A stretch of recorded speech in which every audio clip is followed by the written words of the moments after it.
Hi నమస్కారం friends, నేను మీ journalist అన్న.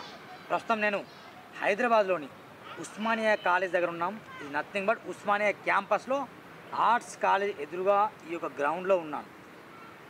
ఎవరైనా సూరన్న టీవీని సబ్స్క్రైబ్ చేయకపోతే వెంటనే సబ్స్క్రైబ్ చేయండి, బెల్ బటన్ క్లిక్ చేయండి. ఈరోజు మన మధ్యలో special guest M A Saleem, BRS party Sirpur నియోజకవర్గపు కోఆర్డినేటర్. లెట్స్ సీ అన్న, వెల్కమ్ టు సూరన్న టీవీ అన్న. ఈరోజు పోరాటాల గడ్డ తెలంగాణ రాష్ట్రం కోసం ఎవరైతే పోరాటం చేశారో, ఎవరైతే విద్యార్థులు చనిపోయారో దానికి సంబంధించిన అత్యున్నతమైన క్యాంపస్ ఉస్మానియా క్యాంపస్. ఈ గడ్డ మీద మీరు ఏం మాట్లాడినా నిజాలే మాట్లాడాలి, అబద్ధాలు మాట్లాడకూడదు. ఓకే, లెట్స్ చర్చిద్దాం మిత్రులారా. ఇది ఒక చర్చ. ఖచ్చితంగా మీరు ఈ వీడియో స్కిప్గా కూడా వినండి. మాట్లాడుతుంది. నేను పుట్టిన గడ్డ సిరిపూర్ కాబట్టి ముందుగా సిరిపూర్ గురించి ఒక వీడియో చేస్తాను. దాని తర్వాత వరుసగా 2-3 వీడియోలు మొత్తం ఈరోజు మొత్తం వస్తాయి. ఈ వీక్లో మొత్తం మా సూరన్న టీవీలో మొత్తం ఎంఏ సలీం గారే కనిపిస్తారు. లేదు చూద్దాం. అన్న సలీం గారు, ఎలా ఉంది సిరిపూర్ నియోజకవర్గం? అన్నిటికన్నా ముందు సూరన్న టీవీగా ప్రేక్షకులకి మరియు రాష్ట్ర ప్రజలకి, మన సిరిపూర్ కాన్స్టిట్యున్సీ ప్రజలకి ధన్యవాదాలు, నమస్కారం తెలుపుతూ మన సూరన్న గారికి కూడా ధన్యవాదాలు, నమస్కారం చెప్తూ మాట్లాడడం జరుగుతుంది. ముందు మన ఒక 2 నిమిషాలు మన ఉస్మానియా యూనివర్సిటీ కూడా కొంచెం రాష్ట్ర ప్రజలకి తెలవాలని చెప్పడం జరుగుతుంది. ఏంటంటే కనీసం ఒక 100 సంవత్సరాలు దాదాపు అయిపోయింది ఇది కట్టి. 1900 అప్పుడు చిన్నగా ఒక ఆబిట్స్ ఏరియాలో దీనికి చిన్నగా ఒక క్లాస్ రూమ్లు తరగతులు పెట్టి ఇక్కడ చదివించడం జరిగింది ఆబిట్స్లో. అప్పుడు ఈ ఉస్మానియా యూనివర్సిటీ లేకుండే.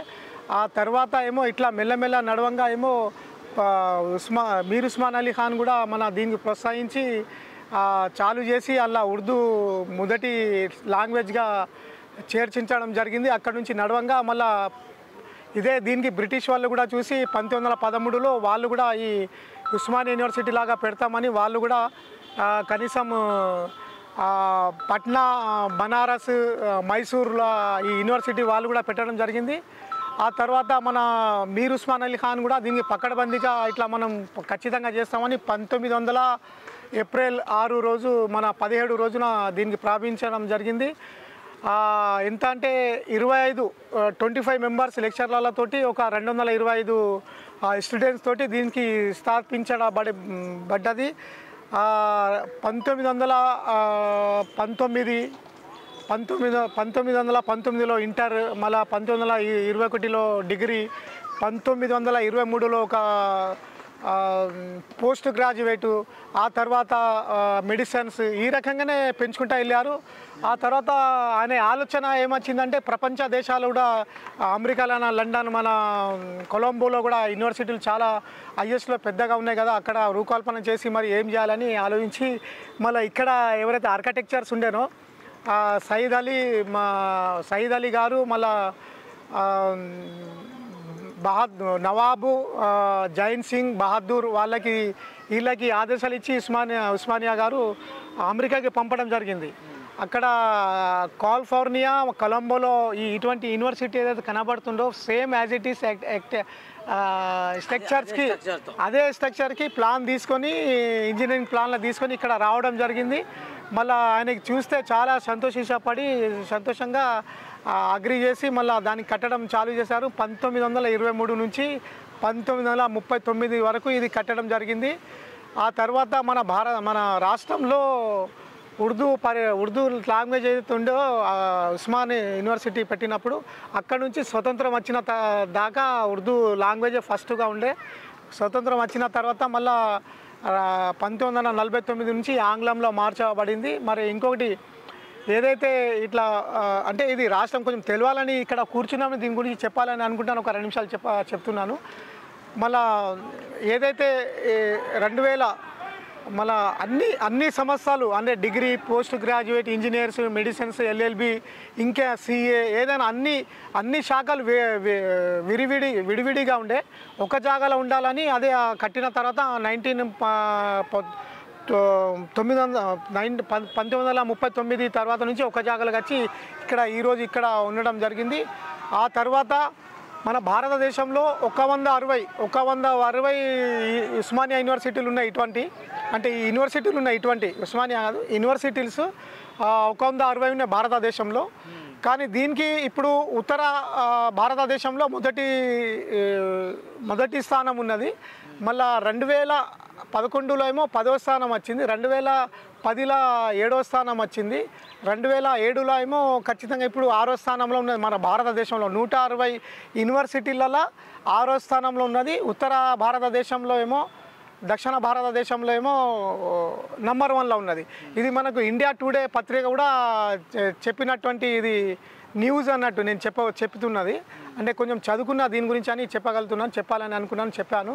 అలాగే బ్రిటిష్ వాళ్ళు కూడా దీనికి రూపకల్పన చేసి ఇళ్ళ కూడా కొన్ని చాలా యూనివర్సిటీలు ఇక్కడ ఉండడం జరిగింది. అంటే వాళ్ళైతే బిజినెస్ మీద వచ్చింది కదా, వాళ్ళు బిజినెస్ కోసం చేశారు. మన వాళ్ళేమో పిల్లగాళ్ళు ఇంప్రూవ్మెంట్ అయ్యి చదువుకొని వాళ్ళు హోదాలలో నివసించుకుంటూ ఉండాలని మన ఉస్మానియా మీర్ ఉస్మానియా కానీ మన ప్రభుత్వాలైనా కానీ ఇలా ముందుకు సాగాలని పిల్లగాళ్ళని చాలా పెద్దది ఒక కట్టడం. ఇది కనీసం 100 సంవత్సరాలు అవుతుంది. ఈ రకంగా ఈ రాష్ట్ర ప్రజలకు తెలియజేయాలని ఒక 2 నిమిషాలు మాట్లాడాను. ఇదండి ఉస్మానియా క్యాంపస్ ముందు ఉన్నాం కాబట్టి ముందు ఉస్మానియా చరిత్ర గురించి చెప్పాడు. చరిత్ర చాలా పెద్ద ఉంది అని అడిగితే గంట సేపు చెప్తాడు, కానీ చిన్నగా సింపుల్గా విడిదీసి చెప్పాడు. సిరిపూర్లో దాదాపు 4 వ్యక్తులు కీలకంగా ఉన్నారు. నంబర్ 1 కోనేరు కోనప్ప గారు, ప్రస్తుతం బీఆర్ఎస్ పార్టీ ఉన్నారు. నంబర్ 2 ప్రస్తుత ఎమ్మెల్యే బీజేపీ సిరిపూర్ నియోజకవర్గ ఎమ్మెల్యే పాలయ్య హరీష్ రావు గారు. నంబర్ 3 ఉమ్మడి ఆదిలాబాద్ ఎమ్మెల్సీ దండవిఠల్ గారు సిరిపూర్లో తిరుగుతున్నాడు. నంబర్ 4 ఆర్ఎస్ ప్రవీణ్ కుమార్ గారు ఉన్నారు. నంబర్ 5 దుర్గం ప్రవీణ్ బహుజన్ నాయకుడు, ఆయన కూడా ఉన్నాడు. మొత్తం ఈ సిరిపూర్ నియోజకవర్గంలో రాజకీయాలు రసవత్తంగా ఉంటుండే. మన బీఆర్ఎస్ కోఆర్డినేటర్, సిరిపూర్ నియోజకవర్గ కోఆర్డినేటర్ ఆయన స్టూడియోలో వచ్చి కూడా చాలా విషయాలు చెప్పిండు. మరి ఏంది ఈ నలుగురిలో ఎవరు బెస్ట్? నలుగురు గురించి ఒక్కొక్కరి గురించి 4 నిమిషాలు మాట్లాడుతాను. తద్వారా మనం నేర్చుకోవచ్చు ఎవరు బెస్ట్ అనేది. చూద్దాం, చెప్పండి ముందుగా.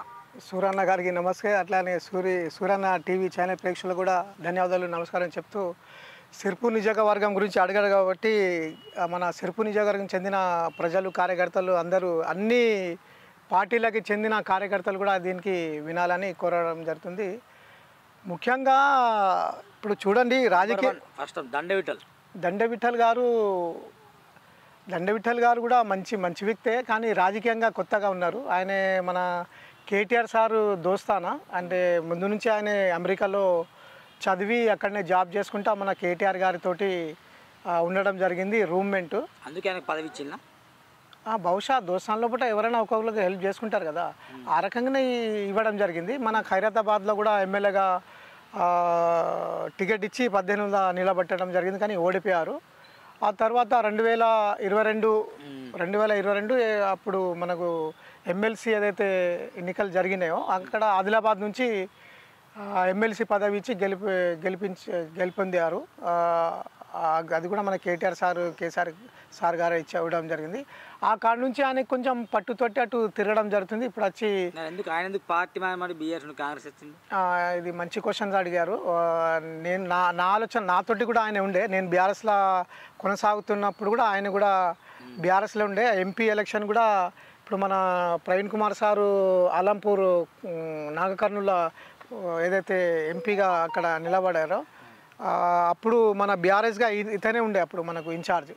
అయితే ఆయన వెంబడి మేము చేసాము, సక్రమంగా చాలా తిరిగి చేసాము, కార్యకర్తలు కల్పించాము, సర్పంచ్లో కూడా కలపడం జరిగింది, అన్ని మండలాల్లో కూడా తిరిగి చూపించడం జరిగింది. ఆయనకు కూడా కొత్తగా కదా, ఆ రకంగా అందరికీ కూడా కల్పించుకుంటా కూడా కొంచెం తిరగడం జరిగింది, కానీ మంచిగానే చేశారు. కానీ ఇప్పుడు ఆయనకి ఏదో ఒక చిన్న కేసు వలన ఏమో ఎమ్మెల్సీ పదవికి కొంచెం అడ్డంకులు వచ్చినాయి. అప్పుడు చూశారు కావచ్చు మీరు కూడా. అడ్డంకులు అంటే ఈ రకంగా రావాలని ఢిల్లీ నుంచి ఆదేశాలు ఏమి వచ్చింది సుప్రీంకోర్టు ద్వారా. ఏదో ఎలక్షన్ కమిషన్ ఇచ్చినటువంటి దానికి ఉల్లంఘించినట్టు మనకు అటు మన అవుట్ సైడ్ అక్కడ కేసు పెట్టడం జరిగింది. దానికి ఆయన పదవి కాలం ఇంతకి డిస్పోజల్గా ఉంటుంది అన్నట్టు తేలడంతో ఆయన ఆ డౌట్ ప్రకారంగా అటు మన ఢిల్లీకి పోవడం, హైదరాబాద్కి రావడం, అటు ఇటు తిరిగే దాంట్లో మరి అదే మూమెంట్లో మళ్ళా ఏమనుకున్నారో మరి కాంగ్రెస్లో వెళ్ళి పోతే ఇవన్నీ సక్రమంగా ఉంటాయి కావచ్చు అని సిరిపుర్లో పోటీ చేస్తాడు మరి. పోటీ చేస్తారనే తిరుగుతున్నారు కదా. కానీ అక్కడి ప్రజలు ఇప్పుడు ఎవరికి అభిమానిస్తున్నారంటే ఇప్పుడు ప్రవీణ్ కుమార్ సార్ కూడా వచ్చారు కదా ఇప్పుడు మన బీఎస్పీ నుంచి గెలిచి నిలబడి ఆయనకి 45,000 ఓట్లు వచ్చినాయి. అంటే కనీసం 3 నెలలు అది తిరిగింది ఓన్లీ 2 నెలలే. ఆయన గురించి కూడా చెప్తాను నేను. ఇప్పుడు ఈయనది మరి సనత్ నగర్లో పుట్టిన దండబిడ్డల గారికి సనత్ నగర్ ప్రజలు ఆదరించలేదు, ఖైరతాబాద్ ప్రజలు ఆదరించలేదు. కేటీఆర్ గారు ఆదరించి ఇక్కడ ఆదిలాబాద్ టికెట్ ఇచ్చారు, గెలిపించారు. ఇప్పుడు సిరిపూర్లో ప్రజలు ఆదరిస్తారా సనత్ నగర్ వ్యక్తిని? ఆయన సనత్ నగర్ జన్మస్థలం కాదు, అక్కడ కాగస్ నగరే వాళ్ళ అమ్మ దండ పెట్టాలి కాజ్నగరే. మరి అటే కదా పోటీ చేసేది, సనత్ నగర్ కావచ్చు, అటే ఉంటారు. సనత్ నగర్ ఎక్కడిది అంటున్నారు మీరు? హైదరాబాద్. ఆయన పుట్టింది జన్మస్థలం కాజ్నరే, ఆయనది కూడా. ఆయన కూడా కాజ్నరే. మన ఫ్రెండ్స్ తోటి వాళ్ళు కూడా చదివారు, కాలేజ్ కూడా చేశారు. మన అప్పట్లో నారాయణరావు వెంబడి కూడా అప్పట్లో వాళ్ళు తిరిగారు. ఆయన ఫ్రెండు రానా అనేట ఆయన ఉన్నారు. వాళ్ళు అటు మహారాష్ట్రకు కూడా పోయి అది మనకు డిగ్రీ ఏమో చేశారు అప్పట్లో. అక్కడనే జన్మస్థానం సిరిపూర్లో మీరు. మరి ఖైరతాబాద్ టికెట్ ఎట్లా ఇచ్చి మరి ఇచ్చారు? ఇప్పుడు స్వతంత్రం వచ్చిన భారతదేశమే కదా, ఎవరు ఎక్కడైనా నిలబడచ్చు. ప్రజలు ఆదరించాలి, వాళ్ళు ఆదరించాలి, వారు గౌరవించి వాళ్ళు ఓట్లు వేస్తే ఎన్నుకుంటారు. ఎవరు ఎక్కడ నిలబడచ్చు. కానీ అడిగింది క్వశ్చన్ కరెక్టే మీది. అక్కడ నుంచి ఇక్కడ ఎట్లా నిలబడ్డారు, ఇక్కడ నుంచి మళ్ళీ అక్కడ ఎట్లా నిలబడ్డారు? కేటీఆర్ దోస్తానా కేటీఆర్ సార్దే. అంటే ఆయన పని చేస్తారు, ప్రజలకి అందుబాటులో చేయగలుగుతాడని నమ్మకంతో కేటీఆర్ సార్ ఆయనకి ఇచ్చారు. అని ఓడిపోయారు. ఓడిపోయిన తర్వాత మళ్ళీ ఆయన పదవీ కాలము కొంచెము ఇలా ఉంటే మనకు తర్వాత కాంగ్రెస్లో కలవడం జరిగింది. అలా కలిస్తే నా పదవి వచ్చేస్తుంది, మళ్ళీ నేను నా అనుకున్న లక్ష్యం సాధిస్తా కావచ్చు అని నమ్మకం వచ్చింది కావచ్చు. మరి అట్లా వెళ్ళారు. కానీ మేము కూడా ఆయనకి అన్నాము, ఇది చాలా ఘోరం, ఇట్లా ఎందుకు వెళ్ళారని. ఇది మీ ద్వారా ఒక ప్రెస్ మీట్ ద్వారా అనేది కాదు, నేను మనస్ఫూర్తిగా కూడా అంటాను, ఇప్పుడు కూడా అంటున్నా అన్నమాట. చాలా తప్పు అది. ఎందుకంటే ప్రేమ అనురాగులతోటి మంచి దోస్తాను ఆయనకి. ఫ్యామిలీ ఫ్రెండ్స్ కూడా కేసీఆర్ సార్ అయినా కానీ వాళ్ళ ఫ్యామిలీస్ అయినా కానీ, కేటీఆర్ సార్ ఫ్యామిలీస్ మొత్తం ఒక మంచి ఇంటిలాగా ఒక మనిషి ఆయన. అలా ఇంట్లో ఒక వ్యక్తిలాగా. చాలా తప్పు, చాలా తప్పు, చాలా తప్పు, చాలా తప్పు. అక్కడనే వాళ్ళది మిస్ అయింది కదా పొలిటికల్ రాజకీయం. అక్కడ ఒకవేళ ఉంటే జీవితాంతం భవిష్యత్తు ఎంత ఉంటుందో అంతవరకు అలా రాజకీయం బాగుంటుండే. స్కోప్ లేదా సిరిపుర్లో? బహుశా అట్లా అనేది కాదు. పవాని సిన్సియర్ మంచోడు, కానీ రాజకీయం అంత అవగాహన అంత లేదు. చాలా మంచోడు. రాజకీయం అనేది చాలా పకడ్బందీగా పవర్ఫుల్ ఉంటుంది. రాజకీయం అంటే మన ఒక కోనప్పన్న గారు చేసే ఒక రాజకీయం చాలా ఆయనకి అను తెలుసు. ఆయనే ఒక రాజకీయ నాయకుడు అనొచ్చు ఆయనకి. ఆదిలాబాద్ డిస్ట్రిక్ట్లో కూడా నంబర్ 1లో కూడా ఆయన పదవి కూడా పేరు కూడా వస్తుంది ఆయనకి. సరే, ఇప్పుడు ఎలా కోనప్ప చెప్తా, ఇప్పుడు కోనప్ప గురించి చెప్పండి. కోనప్ప కూడా మంచి పనులు చేశారు. కానీ చేశారంటే నాకు డెవలప్ అనేది కూడా అయితే లేదు. కానీ వ్యక్తిగతంగా మంచివారు ఆయన. వ్యక్తిగతంగా మంచిగా 94లో పొలిటికల్ వచ్చిండ్రు, 99లో ఎమ్మెల్యేగా నిలబడ్డారు ఫస్ట్ కాంగ్రెస్ తరఫు నుంచే. అప్పుడు నాకన్నా ఏజ్ తక్కువ ఉండే ఆయనది. 46, 47 సంవత్సరాలలో ఎమ్మెల్యేగా పోటీ చేశారు. అప్పుడు ఓడిపోయారు. 2004లో గెలిచారు, 2009లో ఓడిపోయారు, 2018లో గెలిచారు, 23లో గెలిచారు. చేసినటువంటి పనులు చేశారు కావచ్చు, కానీ డెవలపింగ్ అనేది అలాగూ సిరిసిల్ల, సిద్దిపేట, కరీంనగర్ ఎట్లనో ఆ డెవలపింగ్ లేదు. నేను అదే మాట్లాడిన. ఎందుకంటే డెవలప్ అనేది ఈ రకంగా ఉండాలి, ఆ రకంగా చేశారు. ఆయన వ్యక్తిగతంగా మంచోడే. పెళ్ళిళ్ళు చేశారు, పెళ్ళిళ్ళు సరే మన ఓకే అన్నదానాలు చేస్తున్నాడు, పెళ్ళిళ్ళు చేస్తున్నారు, అన్నీ చేస్తున్నారు. అది వ్యక్తిగతంగా ఎవరైనా చేయొచ్చు, ఆయన చేస్తున్నారు. రాజకీయానికి ఈ చేసే పనులకి తేడా ఉన్నది. ఇది డబ్బు ఉన్నోళ్ళు, ఒక సంస్థ నడిపేటోళ్ళు, ఒక ట్రస్ట్ నడిపేటోళ్ళు ఎవరైనా చేయొచ్చు ఈ పనులు. కానీ రాజకీయ నాయకులు ఎన్నుకున్న తర్వాత ఒక ఎమ్మెల్యే, మినిస్టర్, సీఎం ఎవరైనా ఉన్నా కూడా చేసేటన్నట్టు పనులు అలాగుంటాయి. అవి ఆ పనులు అక్కడ డెవలపింగ్ కాలే. కానీ రోడ్లు హైవే అయిపోయినాయి, కౌటాల రోడ్లు హైవే అయిపోయినాయి.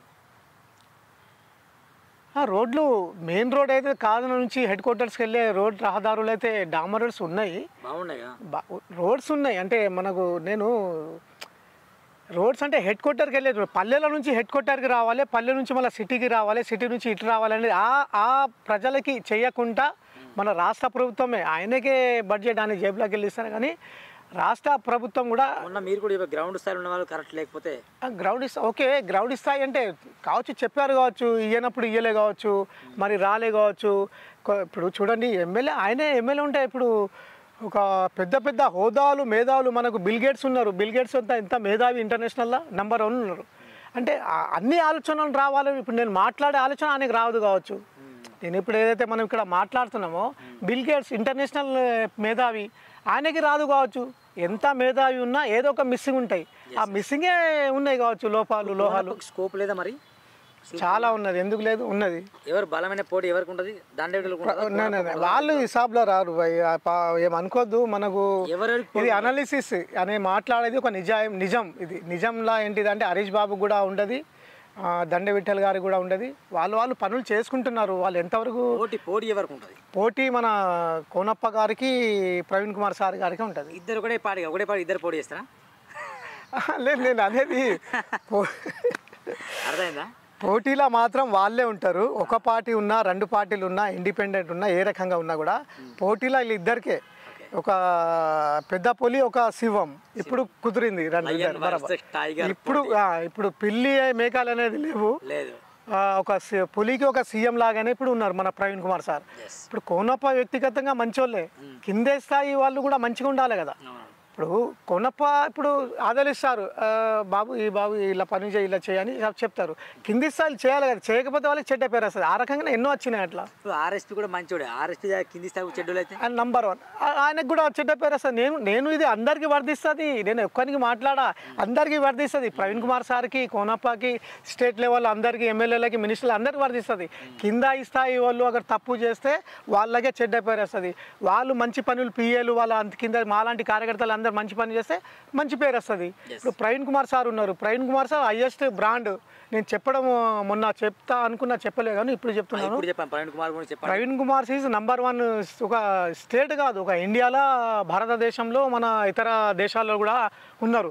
ఒకటి ఎస్పీగా చేశారు, ఒక మారుమూల ప్రాంతం నుంచి ఒక ఎస్పీగా ఎన్నుకొని పనులు చేసుకుంటే ఉమ్మడి రాష్ట్రం కూడా గడగడలాడించి, క్రైమ్కైనా కానీ, ఫ్యాక్నిజం కానీ, మా అనంతపూర్ డిస్టిక్ అయినా కానీ, విజయవాడ కానీ, ఎక్కడైనా ప్రాంతాల డ్యూటీలు చేసుకుంటా సక్రమంగా నిర్వహించి పదవి కాలం మంచిగా పనిచేస్తే ఆయనకి డీజీపీ ఇన్ఛార్జ్గా ఇచ్చారు. ఆ డీజీపీ ఇన్ఛార్జ్ కూడా సక్రమంగా చేశారు. ఆ పని చూసి మన కేసీఆర్ గారు గురుకుల పాఠశాలలో సెక్రటరీగా ఇచ్చారు. ఆ గురుకుల పాఠశాలలు మన కేసీఆర్ మనకు ఎన్ని ఉండే అప్పుడు చాలా తక్కువ. కేసీఆర్ గారు వచ్చిన తర్వాత 1,023 గురుకుల పాఠశాలలకి, అందులో ఎస్సీ 24 ఉన్నాయి మనకు సార్కి సంబంధించిన 224. మళ్ళీ మైనార్టీస్కి ఏమో 213, ఎస్టీ బీసీలకేమో మిగతాయి. అంటే 1,023 గురుకుల పాఠశాలలకి చదువుకునే పిల్లలకి మన 7-6 సంవత్సరాలు మన సారు దానికి సెక్రటరీగా ఉన్నారు. చాలా పకడ్బందీగా సక్రమంగా చేసి అక్కడ పేద విద్యార్థులు కూడా తీసుకొని వాళ్ళకి ఏ రకంగా చదవాలి, ఏ రకంగా పోవాలి, ముందుకు వెళ్ళాలి, ఎవరైతే ఏ రకంగా హుషారు మంచిగా జ్ఞానం అంటే వాళ్ళది హోదా ఉన్నదో ఆ రకంగా వాళ్ళకి పంపడం జరిగింది. రాష్ట్రాలలో, ఇతర దేశాల్లో కూడా పంపడం జరిగింది. డాక్టర్స్, ఇంజనీర్స్, ఎల్ఎల్బి, సిఏ, మళ్ళా చాలా ఒక హోదాలలో ఉన్నారు. ఇప్పుడు సాఫ్ట్వేర్ ఇంజనీర్స్, ఎస్పీలు కూడా ఉన్నారు. ఆయన క్లాస్మేట్స్ కానీ, ఆయన స్టూడెంట్స్ అయినా కానీ, ఆ పోలీస్ డిపార్ట్మెంట్ కూడా పెద్ద పెద్ద హోదాలలో ఉన్నారు. ఇప్పుడు ప్రస్తుతానికి మన హోదాలు అనుభవించకుండా ఎందుకు రాజకీయాలు ఎందుకు వచ్చాయి? మళ్ళీ ఇంకోటి డీజీపీ ఇన్ఛార్జ్ ఏదైతే ఉన్నదో, మీరు ఒక్క నిమిషం. ఇప్పుడు మన 29 రాష్ట్రాలలో మనకు డీజీపీ ఇన్ఛార్జ్ ఎవరైతే ఉంటారో, మనకు భారతదేశం జనాభా 140 కోట్లు.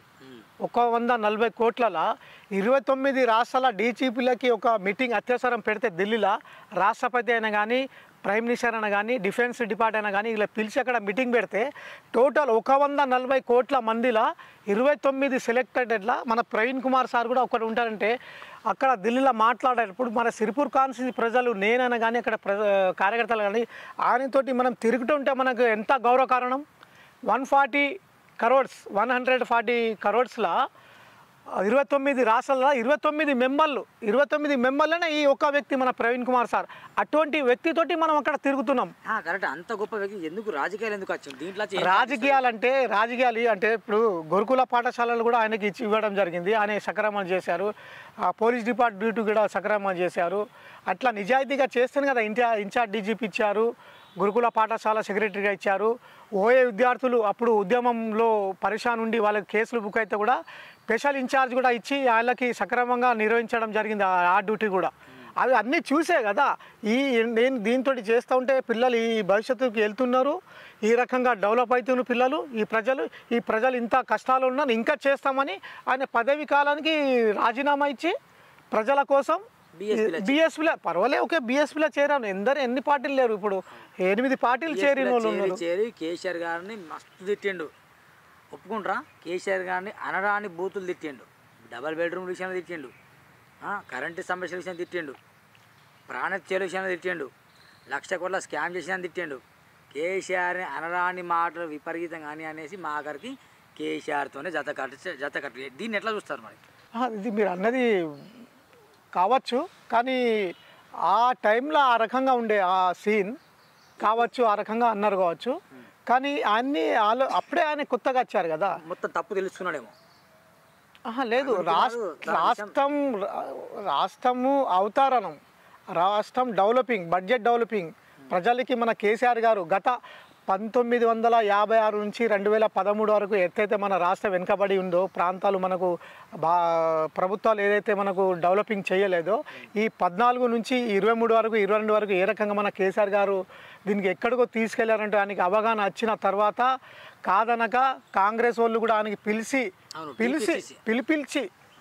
ఆయనకి టీఎస్పీఎస్సీ చైర్మన్ పదవి ఇస్తారంటే కూడా ఇంకొక పదవులు కూడా ఇస్తే అంటే కూడా పోక అద్దనక, ఎందుకంటే ఒక ప్లాట్ఫామ్ మీద కాంగ్రెస్ వాళ్ళు ఉండలేరు, ఎటైనా పోవచ్చు. ఈ ప్రభుత్వం కూడా ఉంటుందో లేదో 5 సంవత్సరాల తర్వాత కూడా ఇదిలు ఎందరో విడిపోతారు, ఈ బరాబర్ ఉండదు. ఈ మేధావి అంటే మన కేసీఆర్ గారే, ఆయన వల్లనే అవుతుంది. ఒకటే లోకల్ పార్టీ ఖచ్చితంగా పకడ్బందీగా డెవలప్ అవుతుందని ఆ ప్రవీణ్ కుమార్ సాబ్ మేధావి ఈ మేధావిలా కలిసి మనం ప్రజలకి మంచి సేవ చేయవచ్చని ఆ రకంగా బీఆర్ఎస్ పార్టీలా రావడం జరిగింది. అచ్చడ ఎంబడే ఆయనకి ఎంపీ టికెట్గా ఇచ్చి అక్కడ అలంపూర్ మన అక్కడ నుంచి నాగకల్ నుంచి నిలబడడం జరిగింది. పువ్వు పెట్టిండు ఆయన, లేదు ఎందుకంటే ఎమ్మెల్యేగా పోటీ చేసి ఓడిపోయాడు కదా, మళ్ళీ అలంపూర్ వెళ్ళిండు. అలంపూర్కి వెళితే సిరిపూర్ వచ్చేవాడా మరి?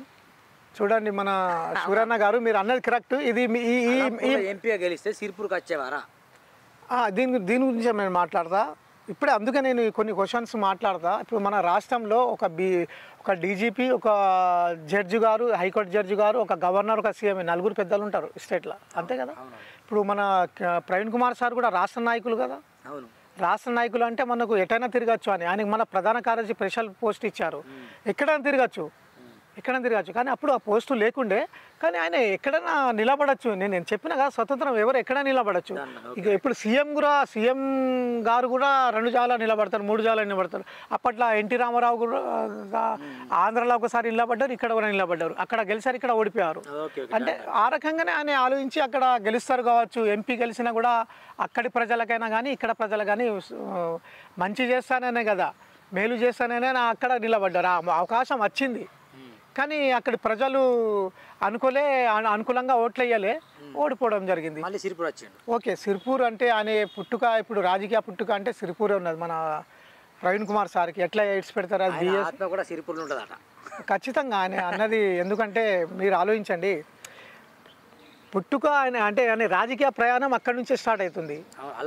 కరెక్ట్ అన్న మీరు చెప్పి, రాజకీయ ప్రయాణం అక్కడనే. ఇంకోటి ఒక విషయం చెప్పారన్న, అలంపూర్లో వెంకట్రామిరెడ్డి అనే ఒక రెడ్డి ఉంటాడు. ఆయన అక్కడ అరే ఈయన ఓటేయాలంటే అక్కడ ఓటేయాలట, అతన్ని బీట్ చేసి ఎవరు లేడు. అలంపూర్లో ఆర్ఎస్ ప్రవీణ్ కుమార్ పోటీ చేస్తే కనీసం 5 ఓట్లు కూడా రావట. అందుకని అక్కడ ఎంపీగా తీసుకొని ఓడిపోయాడు. అక్కడ గెలిచే దమ్ములు లేడు, సిరిపూర్లో వచ్చాడు. సిరిపూర్లో ఖచ్చితంగా మీరంటూ ప్రజలు ఆదరిస్తారు. ఎందుకు ఇక్కడ ప్రజలు మంచి మనుషులు, నేను అంటున్నా కదా, చాలా మంచి మనుషులు. మీరు అన్నట్టు వెంకట్రావు గారు ఏదైతే రెడ్డిని ఓడించే సత్తలేడు కాబట్టి ఇక్కడ వచ్చి పోటీ చేస్తాను. ఓకే, పర్వాలే అందులో ఏమున్నది, వాళ్ళు ఇట్లా ఆదేశాలు ఇచ్చి ఈయనకి ఓట్లు వేయమని ఆ సత్తా వాళ్ళకు ఉన్నది కావచ్చు. దానికి ఆయనే అలా చిన్నప్పటి నుంచి రాజకీయ జీవితమే కావచ్చు, సార్ది చిన్నప్పటి నుంచి చదువు జీవితం. మొన్ననే వెళ్ళారు కదా. అవును, ఇప్పుడు ఈయన 30 సంవత్సరాల నుంచి రాజకీయం చేరతే ఇప్పుడు మనకు ఆంధ్రలో కడపలో ఎట్లా ఉంటుందో రాజకీయాలు అట్లా చేయలే కదా మన సారు. ఓన్లీ డ్యూటీ చేసి 2, 3, 4 సంవత్సరాలు అవుతుంది మరి రాజకీయంలో, 5 సంవత్సరాలు అవుతుంది. మరి రాష్ట్రంలో మొదటిసారి ఏదైతే 3 నెలల ఎన్టీ రామారావు ఏదైతే 1983లో ఏదైతే సీఎం అయినరో అదే 3 నెలల ఆయన అన్ని 45,000 ఓట్లు తీసుకోవడం జరిగింది. ఎవరు తీసుకోలేదు ఇప్పటిదాకా. అలా 2 నెలలే ఉన్నారు అక్కడ. అయితే ఇంకో ప్రశ్న ఏంటంటే ఆర్ఎస్ ప్రవీణ్ కుమార్ సార్ పదవుల్లో ఉన్నప్పుడు దాదాపు ఒక 12 మంది బినామీలాట ఆర్ఎస్ ప్రవీణ్ కుమార్కి, నిజమా?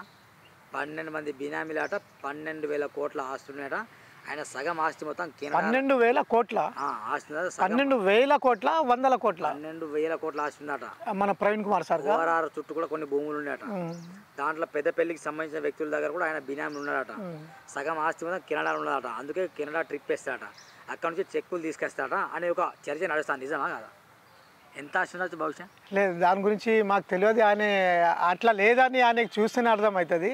ఎందుకంటే అటువంటి ఆస్తులు ఉన్నోళ్ళ ప్రవర్తన, ఉండే విధానం, నడిచే విధానం, పబ్లిక్లో ఉండే తిరిగే విధానాల్లో అలా తెలిసిపోతుంది ఆయనకి ఏమున్నది ఏం లేదు అనేది. డబ్బా పెట్టి అడుక్కోడు ఆయన. లేదు, మేము కూడా డబ్బా పెట్టి అడుక్కున్నాడు కదా, రూపాయి ఇమ్మని సిరిపూర్లో అడుక్కున్నారంటే అది ప్రేమతోటి ఆదరించిండ్రు ప్రజలు డబ్బులేసి. అది ప్రజల ప్రేమ ఎంతవరకు ఉన్నది చూస్తేందుకు అంత ఆదరించిన డబ్బులు అంటే డబ్బా పట్టుకొని ఆయన అడుక్కున్నాడు తప్ప ఆయనకు ఆస్తులు లేవని మీరు అంటారు, అంతేనా? లేదు, నేను దాని గురించి నేనైతే ఊహించాలి. ఆ డబ్బాలు పట్టే తిరిగేది అది నేను నా మైండ్లో కూడా లేదు. ఓకే, చూశాను, కానీ దాని గురించి నాకు దాని కాదు. వ్యక్తిగతంగా ఆయనతోటి మీరు కూడా ఆయనకి చూస్తే అర్థమవుతుంది. చూడండి, కొందరికి చూస్తే వెనకది బ్యాక్గ్రౌండ్ తెలుసుకునేంత కెపాసిటీ ఉన్న వాళ్ళు కూడా ఉంటారు కొందరు. అదే అదే అదే ఠీకే సయ్యే. లేకిన్ ఇప్పుడు పాల్వాయి గురించి చెప్పండి. ఓకే, సరే.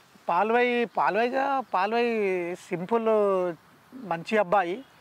ఆయన ఇంటర్ డాక్టర్ చేసేటప్పుడు ఇక్కడ మనము 94లో పొలిటికల్లో ఇక్కడ గాంధీ భవన్కి వస్తుండే. అప్పుడు వైఎస్ఆర్ రెడ్డి యువసేన ప్రెసిడెంట్ కూడా ఉండే 94, 96లో.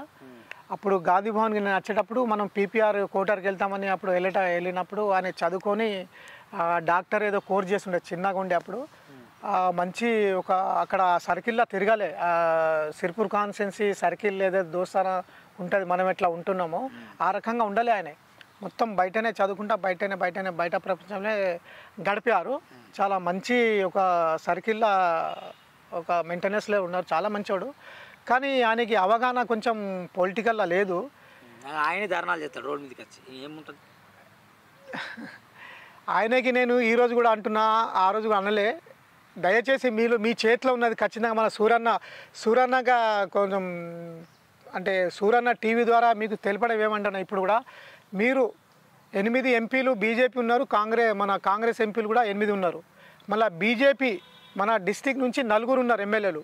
వీళ్ళు మీరు అందరు కలిపి బీజేపీ వాళ్ళు ఈఎస్ఐ హాస్పిటల్ 500 కోట్ల రూపాయలతోటి, అదే పిఎం ప్రైమ్ మినిస్టర్ మోదీ గారితో, హెల్త్ మినిస్టర్ తోటి, కార్మిక మినిస్టర్ తోటి మీరు శాంక్షన్ తెచ్చి ఇక్కడ 500 కోట్ల రూపాయలతో ఈఎస్ఐ హాస్పిటల్ కట్టిస్తే ఆ ఎస్పీఎం కార్మికులకి పనికి వచ్చేటట్టు అవుతుంది. వాళ్ళ పిల్లల భవిష్యత్తులో, వాళ్ళ ఫ్యామిలీ భవిష్యత్తుకి.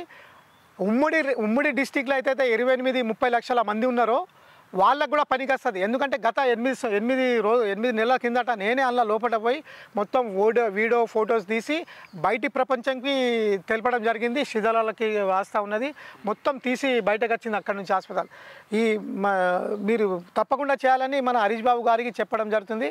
ఇంకోటి ఏంటంటే ఈఎస్ఐ హాస్పిటల్కు ఎంత 500 కోట్ల ఇచ్చిన అనుకో, 500 కోట్లు ఏదో చిన్న కాంట్రాక్ట్ కమిషన్కు 5% వచ్చాయి. ఆయనకి ఏం లాభాలు రావు హరీష్ బాబుకి. మీకు విషయం తెలుసో తెలియదో, ఈఎస్ఐ హాస్పిటల్కు వెళ్ళే పేషెంట్లు అందరినట, కార్మికులందరినీ పాల్వాయి హరీష్ బాబు గారు ప్రజా లైఫ్ కేర్లో తీసుకెళ్తానట. మీరు అన్నది కరెక్ట్ కావచ్చు, కరెక్టే. లైవ్లో కాదు ఎవరికన్నా, కార్మికులందరూ ప్రజా లైఫ్ కేర్లోకి వెళ్తున్నారు లేదా లైవ్లో కాదు ఎవరన్నా వెళ్తున్నారు పక్కా ఉన్నది అది. ఎందుకంటే అక్కడ కన్సల్టింగ్ వేరే హాస్పిటల్ ఎందుకు వెళ్ళట్లేదు మరి? ఇది లోపకారి ఒప్పందం కదా రేవంత్ రెడ్డికి మన హరీష్ బాబుకి.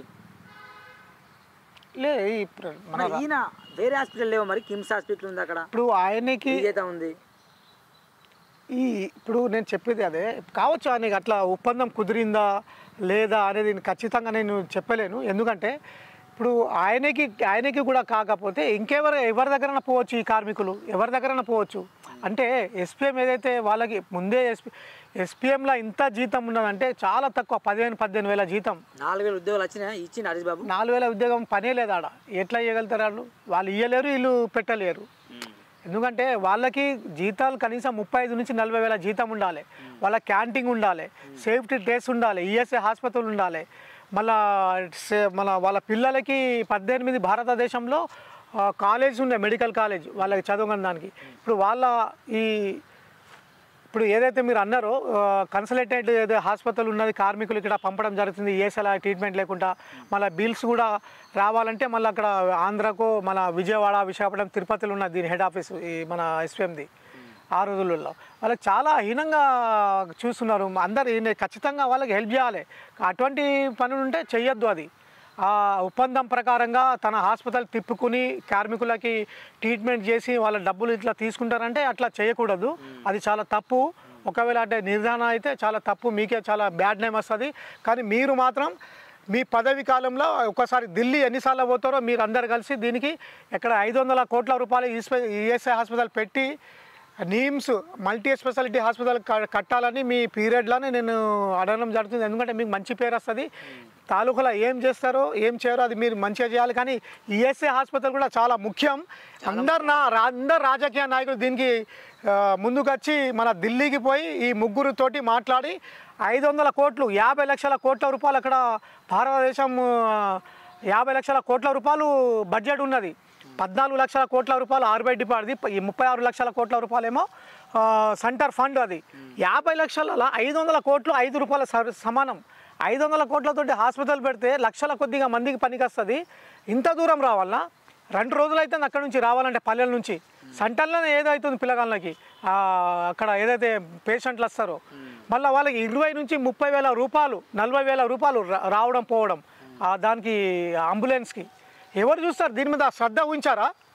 అందుకే అంటే నాకు నిజంగా ప్రామిస్ ప్రతి పోస్ట్ ఇస్తే నిర్వహిస్తానని నాకు అంత అవగాహన ఉన్నది, ఏది చేయాలి ఏం లేదు. ఇప్పుడు హరీష్ బాబు గురించి మాట్లాడారు, కోనప్ప గురించి మాట్లాడారు, దండేవుల గురించి అరెస్ట్ చెప్పారు. ఇప్పుడు అదే క్వశ్చన్ మీరు చెప్పారు, ఏమన్నాడు? మరి మీరేం చేస్తారు? మీకు ఏమైనా పోస్ట్ కావాలన్నా రాష్ట్రంలో కావచ్చు? ఇది ఫైనల్ క్వశ్చన్. అంటే ఇట్లా మీరు అన్నది కరెక్టే. ఇట్లాంటి చూస్తుంటే ఆ పోస్టులు నాకెందుకు ఏకీకరంగా ఎన్నిక నాకు ఇస్తే నేను చాలా మంచిగా నిర్వహిస్తానని నాకు అవగాహనతోటి చేస్తానని. ఎందుకంటే చాలా మంచిగా అనిపిస్తుంది. ఈ పేద ప్రజలకైనా ఎవరికైనా మంచి పనులు చేయాలంటే చాలా హ్యాపీగా అనిపిస్తుంది. జీతం కూడా తీసుకోక చేస్తానని నేను మాట ఇస్తున్నాను. ఎందుకంటే నాకే బిజినెస్ ఉన్నాయి, నా జీవించుకుంటా నేను ఇటువంటి పనులు రాష్ట్ర ప్రభుత్వం ఇచ్చినా కూడా సక్రమంగా నిర్వహిస్తానని మాట లైవ్లో చెప్తున్నాను. ఇంకోటి, ఇప్పుడు ఎమ్మెల్యే అంటే ఎమ్మెల్యే రిజర్వ్స్ ఉన్నారు, మళ్ళీ జెడ్పీటీసీ అంటే జెడ్పీటీసీ ఎస్సీ ఎస్టీ బీసీ అట్లా వచ్చేస్తాయి, ఎంపీటీసీ కూడా మండల ప్రజలు కూడా అట్లా వచ్చేస్తాయి. మళ్ళీ ప్రత్యేకంగా మున్సిపల్ చైర్మన్ అయితే మనం మినాజ్ గారికి ఇవ్వడం జరుగుతుంది. అది నాకు కూడా కోరిక, ఆయనకి చైర్మన్ చేయాలని ఉన్నది. ప్రవీణ్ కుమార్ సార్ కూడా ప్రకటించడం జరిగింది, ఆయనకే చైర్మన్ చేస్తారు. మళ్ళీ జిల్లా చైర్మన్ అంటే అది కూడా ఎస్సీ ఎస్టీలోనే వస్తుంది. కావాలన్నా రాష్ట్రంలో కావాలన్నా లేకుంటే ఏమన్నా కొన్ని కార్పొరేషన్ ఉంటాయి, మరి మైనార్టీ కార్పొరేషన్ కావచ్చు, రైతులకు సంబంధించిన మార్కెట్ కమిటీ చైర్మన్స్ ఉంటాయి, డిస్ట్రిక్ట్ లెవెల్ ఉంటాయి, నియోజకవర్గాలు ఉంటాయి, స్టేట్ లెవెల్ ఉంటాయి. దాంట్లో ఏమైనా పదవి ఆశిస్తానా? నా ప్రభుత్వము మనకు బీఆర్ఎస్ ప్రభుత్వం వస్తే ఖచ్చితంగా మన కేసీఆర్ సార్ నాయకత్వంలో పనిచేసి రాష్ట్రంలో 4 మూలాల ప్రతి నియోజకవర్గంలో ప్రతి డిస్టిక్ హెడ్ క్వార్టర్లో బహిరంగ సభలలో మీటింగ్ మన స్పీచ్లో అవకాశాలు నాకు ఇస్తే గంటన్నర చెప్పి మనకు ఏదైతే మన గ్రౌండ్ లెవెల్లో ఉండేనో మన తెలంగాణ రాష్ట్రం ఉమ్మడి రాష్ట్రం నుంచి ఎట్లా ఉండనో ఇప్పుడు ఈ రాష్ట్రం ఎట్లా పైకి వచ్చింది, దేశంలో కూడా మన ప్రపంచంలో కూడా ఎట్లా పేరు సంపాదించిన మన కేసీఆర్ గారి గురించి అయినా బడ్జెట్ గురించి అయినా ఇక్కడ డెవలపింగ్ గురించి అయినా అన్ని రైతులకి ప్రజలకి వాళ్ళకి మొత్తం అర్థమయ్యేటట్టు నేను మాట్లాడతానని ఈ ప్రెస్ మీట్ ద్వారా మన సూరన్న టీవీ ఛానల్ ద్వారా నేను తెలపడం జరుగుతుంది. రాష్ట్ర ప్రభుత్వం వచ్చిన తర్వాత నాకు చైర్మన్ పోస్ట్ అయినా ఖచ్చితంగా చైర్మన్ పోస్ట్ అయినా మార్కెట్ కమిటీ చైర్మన్ అయినా ఆదిలాబాద్ డిస్టిక్లో కూడా మార్కెట్ కమిటీ చైర్మన్ ఏదైతే డిస్టిక్ లెవెల్లో ఉంటుందో లేదా స్టేట్ లెవెల్లో ఉన్నా కూడా నాకు ఇస్తే సక్రమంగా నిర్వహించి మంచి పేరు సంపాదించి మన కేసీఆర్ గారికి కూడా మంచి పేరు వచ్చేటట్టు, పార్టీకి కూడా మంచి పేరు వచ్చేటట్టు, మన రైతులు కూడా జై కొట్టేటట్టు నిర్వహిస్తానని. ఎక్కువ రూపాయి సాలరీ తీసుకోక ఆ సాలరీ కూడా ఒకవేళ ఉంటే ఆ పేద ప్రజలకైనా ప్రతి నెల 2-3 10 మందికి పంచుతా. ఆ రకంగా నేను మాట ఇస్తున్నాను ఖచ్చితంగా. ఎందుకంటే నాకు ఏమున్నాయి నాకు ఉన్నాయి, కానీ ఖచ్చితంగా నేను ఇటువంటి పోస్టులు ఇస్తే ఖచ్చితంగా నిర్వహిస్తానని మన సూరన్న టీవీ ద్వారా నేను తెలపడం జరుగుతుంది మన బీఆర్ఎస్ పార్టీ హైకమాండ్కి. థ్యాంక్ యూ అన్న, వెరీ మచ్ అన్న. ఇదండి సలీం గారితో మాట్లాడిన మాట ముచ్చట కార్యక్రమం. చాలా ఫైర్ అండ్ వాస్తవానికి పాలవి హరీష్ బాబు పనితీరు మీద బాగా ఫైర్ అయ్యాడు. ఆర్ఎస్ ప్రవీణ్ కుమార్ గారు గెలిస్తే ఏం చేస్తాడు కూడా ఆయన చెప్పడం జరిగింది. ఆయన హోదాలు, ఆయన కార్యక్రమాలు, ఆయన ఉమ్మడి రాష్ట్రంలో ఎట్లా చేసిండు, కేసీఆర్ గారు ఆయనకి ఏమేమి పదవులు ఇచ్చిండు, ఆయన రాజకీయాల వ్యవస్థ ఎట్లుండో అది కూడా చెప్పిండు. దండవిఠల్ గారు కూడా ప్రజలు ఆదరిస్తాను కానీ రాజకీయంగా అంత స్కోప్ లేకపోవచ్చు అని చెప్పిండు. ఇక్కడ ఇండిపెండెంట్గా కావచ్చు, పార్టీ పరంగా పోటీ చేసిన మాత్రం ఖచ్చితంగా ఆర్ఎస్ ప్రవీణ్ కుమార్కి కొనపక మధ్యలో పోతుంటుందని చెప్పిండు.